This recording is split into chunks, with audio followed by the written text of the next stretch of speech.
Welcome to the latest edition from Speedway Portal, where today we plan to do something different. Over the years we've spoke to many of the top sporting stars from the world of Speedway.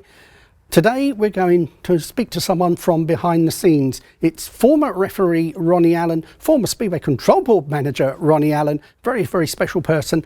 Let's pay him a visit.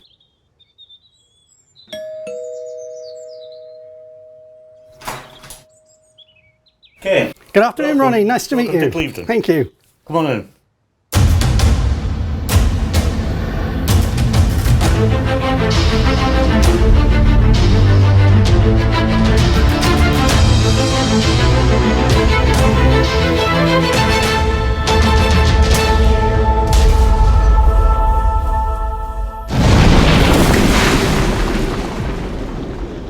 Today we go behind the scenes to an unsung hero, someone who's just retired from the world of Speedway after quite a few years. Ronnie Allan, former referee, former Speedway Control Board manager.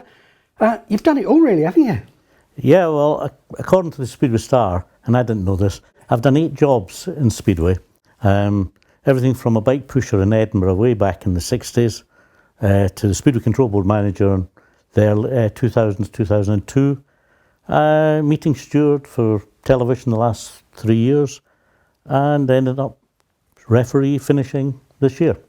Okay, let's go right back to the very beginning. Now, you know, how far can you go back in your memory of Speedway, and how did you get involved with it? Well, my family have always been interested, and my grandmother, way back in the late 40s, early 50s, the family were involved with the supporters club, and one of the riders there, Dick Campbell, he lodged at my grandmother's house, and Jack Young, he lodged there, so it was only quite natural that we would get involved. And I think most likely I was taken to Meadowbank, a babe in arms, way back as far as 1949, when I was 2-year-old. And when Edinburgh closed down, that was that. And when Ian Hoskins reopened Edinburgh in 1960, I went along with some of my friends and pals and just spectators. And in the afternoon, Saturday afternoon, I used to go up to Meadowbank Stadium, and the visiting riders would come up and unload their bikes, and I would wheel them in and help them clean their bikes. And this particular meeting, Bradford was there, captained by Reg Duval, the South African. But this rider, he was on his own, and he was struggling to get his bike out the back of his van, and I helped him. It was Wal Morton. So he said, could you help me in the pits tonight? And I'd never been in the pits. This was a big thing. And so I helped him in the pits to dope in oil, basically. And one of the pit crew, I don't know if it was a pit marshal, said, do you want a job every Saturday night? I said, oh yeah, too true. And so I went the next Saturday, and there I was, a bike pusher. And I was pushing all the riders in white. So in these days, it was all the visiting heat leaders. And people like Ivan Major, Ivor Brown, Jimmy Squibb, people like that. So it was great. And Ian Hoskins in these days, he paid everyone. And as just a bike pusher, I got 7 and 6 a week, a pair of white overalls, and a programme. And I don't think some of the track staff get that nowadays, but at that time, the rider's pay scale was 7 and 6 a point and 7 and 6 a star. So if a rider had a bad night, I made as much as him as pushing the bikes off, so it was great fun. You're going about the riders unloading. I mean, it's so different now, isn't it? Oh. The bikes, nowadays they come in a van, they've got their name on the side That's before right. they can even sit on it. But in them days, it was totally different. Well, a lot of them, I can remember Trevor Redmond, he was riding for Glasgow at that time. He came up to Edinburgh where he was racing on. He had an Austin 1300 with a bike rack on the back and a spare engine in the boot and a hold-all with his leathers on the back seat. And that's how he travelled. There was none of the glamour. The only glamorous one was Jimmy Squibb. When he came up, because he stayed at my grandmother's house when he came up, he had a bright red Jaguar, but the bike rack was still on the back. It's funny, but I mean, you mentioned some names there, but you've also worked with some other top guys, haven't you? I mean, I know for a fact that one of the guys you pushed off was Peter Craven, and of course a lot of people were, sadly, one of them never got to see him race, but he was something special. Yeah, it was near the end of the season, and Ian Hoskins always promoted heavily at the end of the season to make sure people remembered and they came back the following season. So he brought Bellevue up, and there was George Hunter was the top man in the Edinburgh team at that time, and Ian went on the phone and said, right, should Peter Craven go back 25 yards? And the crowd said, no, they wanted Peter off the gate, the same as George Hunter. And they did. But Peter Craven was very, very, very easy to talk to. You know, some riders didn't really want to talk to the track staff or the bike pushers, but Peter Craven was easy. So I brought his bike from the pits at the side of the track, and he came out and chatted away and small talk, how you enjoyed your first visit to Meadowbank, etc. Pushed him off, and that was the last time anyone spoke to Peter Craven. Yeah, very, very sad. Very, very sad. Other riders you've been involved with, because your brother's heavily involved with Speedway as well. Yep. So anyone in particular really stick to your mind, you think, oh yeah, that guy was just so special? Oh, obviously Ivan Major, because of the family connections and the sponsorship connections, plus my brother worked for him, so we go back a long way with Ivan when he first came across, and yeah, we went on holidays together, and I used to go down when I moved down from Edinburgh to the Bristol area. If I was up in the north of England, Manchester, I used to stay at the house, and so yes, we've gone back a long way. But other riders, Dougie Templeton, captain of Edinburgh, he was a great guy because he had a young family, about the same age as I was when I was only 14, 15. And he was a great believer getting all the kids to carry something into the pits for him. Because once they were in there, you didn't need to pay to go in. So he would have 4 or 5 kids carrying bits and pieces, and then he used to say, all right, go away.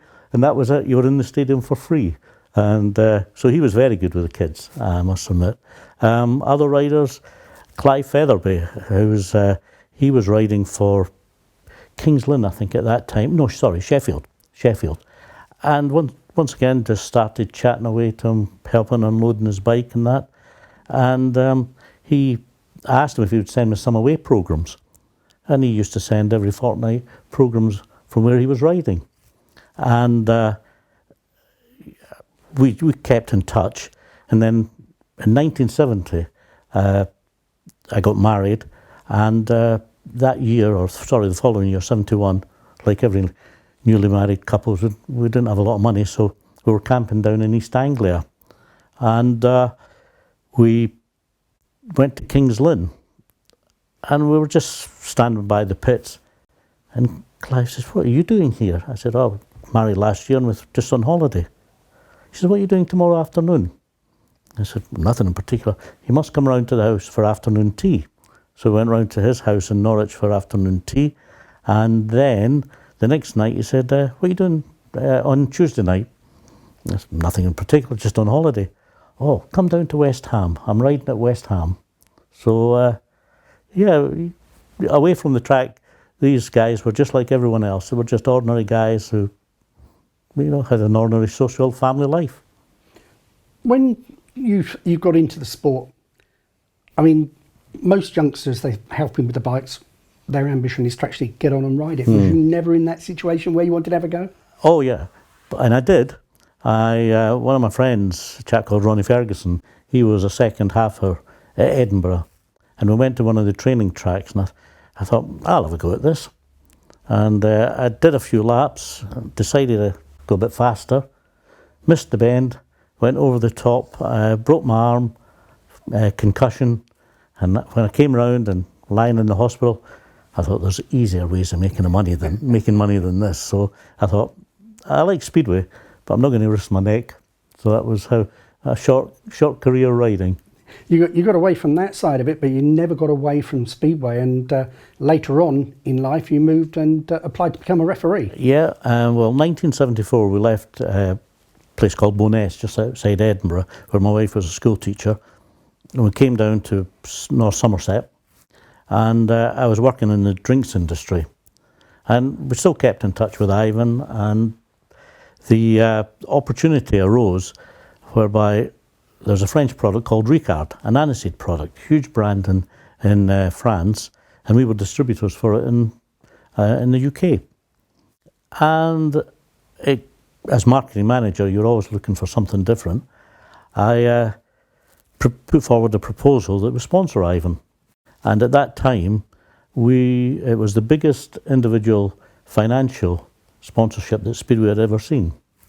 And so, yes, and part of that deal was he was allowed to have a holiday each year. It was a 3-year contract, each year on the privately owned Ricard Island just off Marseille, which just happened to always be in the south of France when he was there. So we had some good laughs. But it was when he was riding for Exeter, and I got to know Wally Maudsley quite well. And at that time he was opening Bristol with John Richardson. And he just said one day, he said, do you want to get involved with the promotion at Bristol? And I said, yeah, I would love to. And I became clerk of the course there.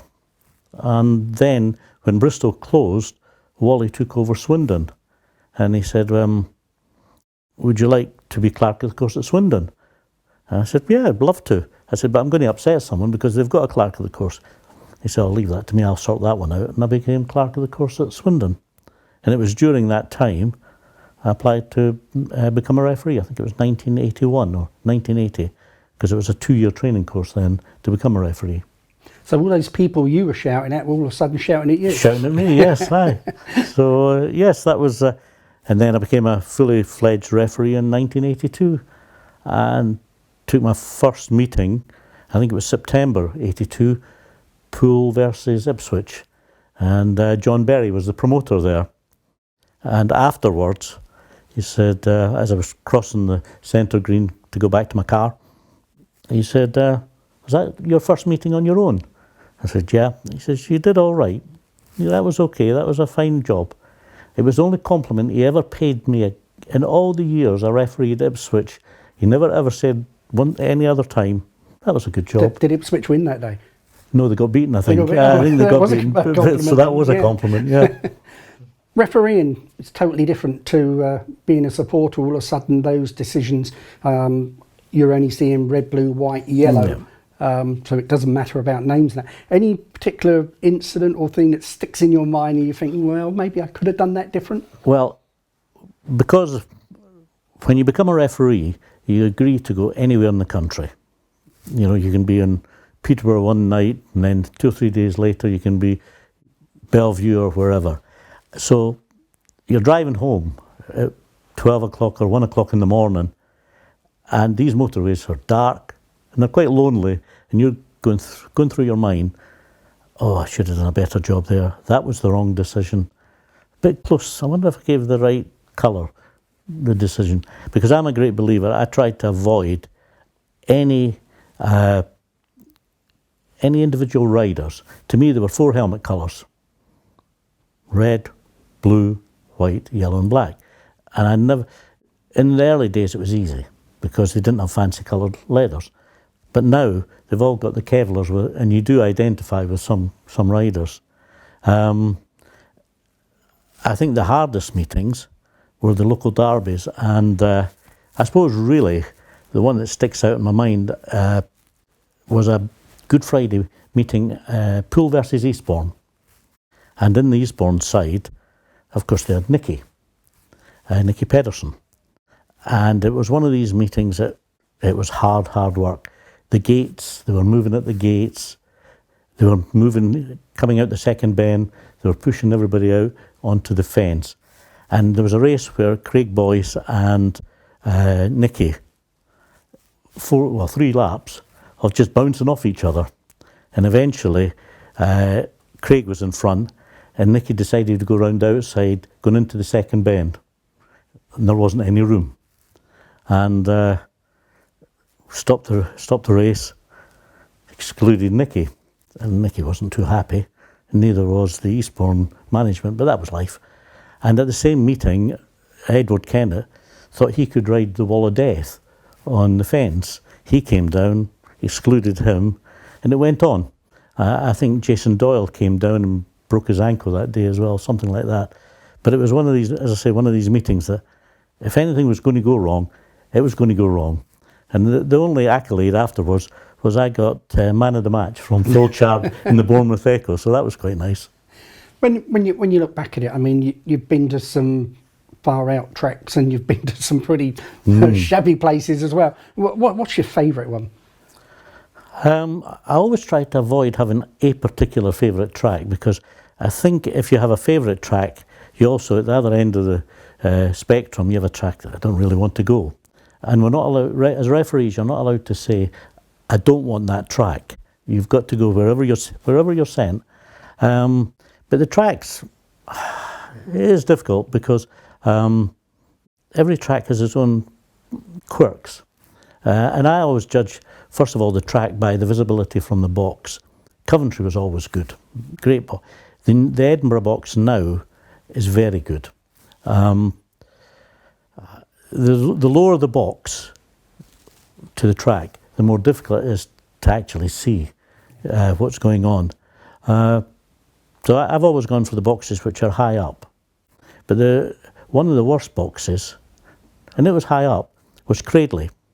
Because Cradley was a wooden hut, basically, on top of 4 metal stilts. And if you gave a decision against Cradley, the fans used to shake the box. And you were going to you become seasick. So that was one of the... But no, I would say that I've never really said, oh, I like that particular track. Some tracks produce better racing than others. Somerset's a good racing track. I enjoyed Eastbourne because not everyone can ride the track properly. Coventry and Swindon are fast tracks, good tracks. So, yeah.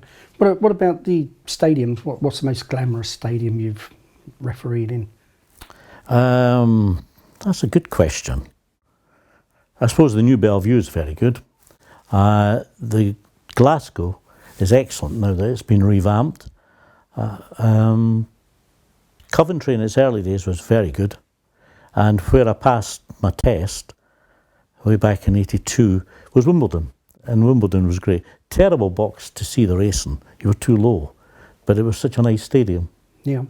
When we spoke, about the differences, the old days, the 2 days of transport, what about Speedway in general? How have you noticed the changes from the early days with the heavy bikes and the black levers to the colourful, fast, all-out action now? In the early days, apart from the likes of Barry Briggs and Peter Craven and Ovi Fundin, a lot of the riders, they weren't full-time riders. They had jobs as well, or they had businesses. Nowadays, because of the doubling up or trebling up, there's riders, youngsters, who have really not made the grade as yet, but they're virtually full-time because they can get 3-4 bookings a week. So that would be number one. Secondly, their equipment's better because the promoters demand it to be better. If you go with one bike and you're riding at 6 or 7, the promoter will not be happy. They want to see you with 2 or 3 bikes, which the paying public want to see a rider finish 4 laps, so I can understand that. Also, they're more reliable. You don't really see riders stopping very often nowadays. You'll be lucky one retirement meeting maybe, but no, I think the reliability is better. And then of course the vans, well, the vans are so well kitted out nowadays that you could spend a holiday in some of them because they've got beds, they've got fridges, you name it, they've got a lot. It's like a motorhome. Do you feel that they've taken away the part with the fans riders integration though? Because when I was a kid, you knew the riders, you could go and get the autograph. Sometimes you can go play stall ball or football, yeah, go and have a drink. Nowadays they have the match, they get in the van, they're gone. Do you think that is missing from it? I think that it is. I think that when this really started, where it became a wee bit divorced from the fans, when they were chasing away on a Saturday night to get the ferries across to Poland. Nowadays, it's more difficult because they're so professional, they don't drink, and they're most likely travelling a fair distance. one of the best ones for after meeting, having a beer and speaking to the fans is Mark Lorham. Mark's one of the best ones for communicating, and he's easy to talk to, and so he's very good. But like everyone else, they've got so many other things on their mind. Where they're going, their next meeting, if they don't get home till 2 o'clock in the morning, do they go to bed, or did they start preparing the bikes for the next meeting? So another thing I noticed is they're so focused on their racing, they don't even know half the time who they're racing for or what the scores are, and so therefore the team element's gone out of it as well. Yeah, there is a bit of truth in that, but I think that's up to the team manager to make sure that doesn't happen. The team manager should be keeping them informed, saying, right, we need a 4-2 in this race. You don't go for the 5-1, go for a 4-2. There's also the team manager, it's up to him to gee them along and work as a team together. So there's always going to be the one or two who are blinkered or in the bubble, but the majority of the guys do know what's happening out there. You mentioned team managers there. Anyone stick in your mind who you think, oh God, what a guy he was? Oh, I've had a few of them. Over the years, I've had quite a few of them. So some of them, George English is brilliant because heats 1 to 15, George will give you such a hard time. But before and after the meeting, he is your best friend. He really is. I get on really well with George, but he'd still give you a hard time of it. There are some team managers who they don't forget. That's the best way to put it. Colin Pratt in his early days at Cradley, God, Colin used to give you such a hard time. But then, after the end of heat 13, I think that in these days, he'd meet you in the bar and chat away, and he's fine. I think nowadays with social media, there's a bit more, how can I put it, nastiness, a bit more not forgetting that it's a sport, we're here to entertain. They carry it on after the meeting. There's one or two that I've had run-ins with. Well, what about the general aspect of the sport? I mean, we've seen so many changes. They tinker with the rules every year. Mm-hmm. Yeah. Not always, in my opinion, for the right reasons or the best reason. If you could change one thing, what would it be? Well, if I go back, I would say that the first thing, tinkering with the rules doesn't bring any more people through the gate. We're in the entertainment business and we need to get people into the sport. That's number one. Secondly, when you go around and the demographics or the age of the supporters getting older and older and older each year. So we've got to find a way of getting people through the gate, and then we've got to get younger people through into the stadium. Because it used to be in my younger days, I met my wife at the Speedway. If you wanted to meet a girl, you went to the Speedway. I don't think that's happening nowadays. But going back to what you said about the rules, the majority of the rules are fairly common sense. The starting gate situation is not common sense, because all that's happening now is in the rule book now, it's quite clear. When the green light goes on, there must be a minimum of 1.5 seconds. Now, some of the riders, they'd want green light starts. And there are some referees that buckle under, and as soon as the rider moves, they'll let the tapes up. We've got to be much stronger and say, right. And when I speak to the riders before every meeting, I always say to them, right, you know the rule. In fact, I ask a question, how many of you know the rule, the delay between the green light going on and the tapes going up? And I would say there's only about 2 or 3 riders in the full season know the rule. So what I always say to them, remember, it's 1.5 seconds. But the difference between 1.5 seconds and 2 seconds, I can't calculate, so they won't go up before 2 seconds. And yes, there are some riders there who can't count to 2, because as soon as the green light goes on, they think they can go. And I'm a firm believer that if you allow them to do it, number one, you're taking money out the other 3 riders' pocket. Number 2, you're creating a situation where they're gambling. All it is, green light, go. and there's no skill in keeping the four riders steady until the tapes go up.